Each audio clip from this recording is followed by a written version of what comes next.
Hey guys, my name is Terry Vo and I'm the licensing director of Monarch Real Estate.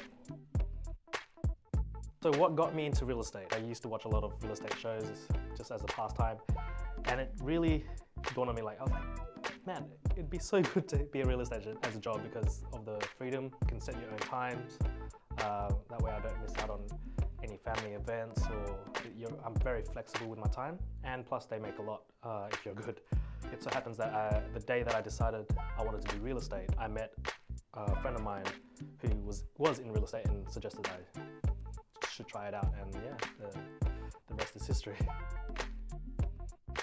It has to be transparency. I think transparency is the most important value to have for both the sellers and the buyers, because I don't see a point in not being transparent. If the sellers is asking too much for a house, it's only going to disappoint the sellers in the long run if you overpromise and underdeliver. However, if you underpromise and overdeliver, all parties are pretty happy. So I think that's a value that I pride myself on, and I wouldn't compromise.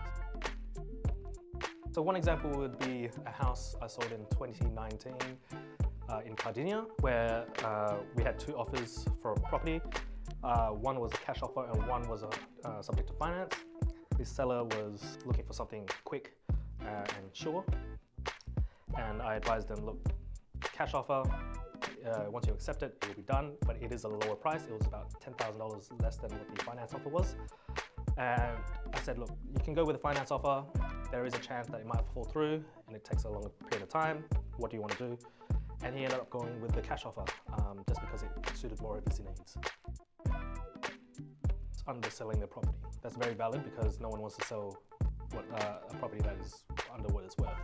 How I relieve that pressure off is I always remind them, we work for you. We don't get paid until you're happy with our results. So if we give you an offer that you don't want to accept, you can say no, and we don't get paid until we get you the right price. So I always tell them, don't worry about the price that it's going to sell out, because that decision is always up to you, whether you say yes or no, and we won't stop until you're happy.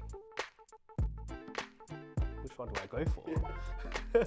Well, I've changed my ways because of this mistake. I've never been really good at scripts, which is why we're probably doing this video like this. I made a phone call once, and I followed a script to the T, like word for word, and it got me into a sticky situation where the script said something along the lines of, we sold a house around the corner or something like that. The problem arose when they asked me which one it was, and I was like, I don't know.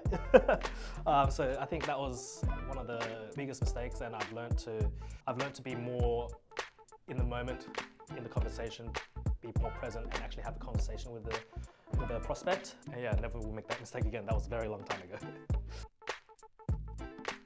The reason why I started my own real estate agency was because I have the freedom to take care of clients the way I would like to take care of clients, rather than just be a numbers game and get as many listings and get as many sold as possible. So the actual care for a person's listing, I thought out every situation to cater for every stage of the process, whether it's marketing, whether it's after sale, whether it's planning for the future. So we have an in-house marketing team and tailor the marketing strategies for each and every property, because each and every property is different and it needs to be marketed in a different way.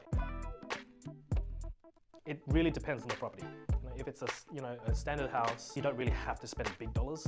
Obviously, photos, videos, realestate.com are a must. Signboards are very advantageous as well. Social media marketing is the new way to go, because I don't know if you guys have seen, but on Facebook or Instagram, if you're looking for like a couch or something on eBay Marketplace, you'll start seeing ads for couches and all these other places as you're scrolling. So we utilize that, but with houses. So if someone's looking for a 4-bedroom, 2-bathroom house in City Beach, and that fits the category, they'll start seeing ads based on that. And that cost is way less than what you pay for in realestate.com. But if it's a $20 million house, then yeah, we put in a lot of marketing money just to maybe have a launch party, invite high wealth people to an event, showcase the property, do the most for it to get the best price.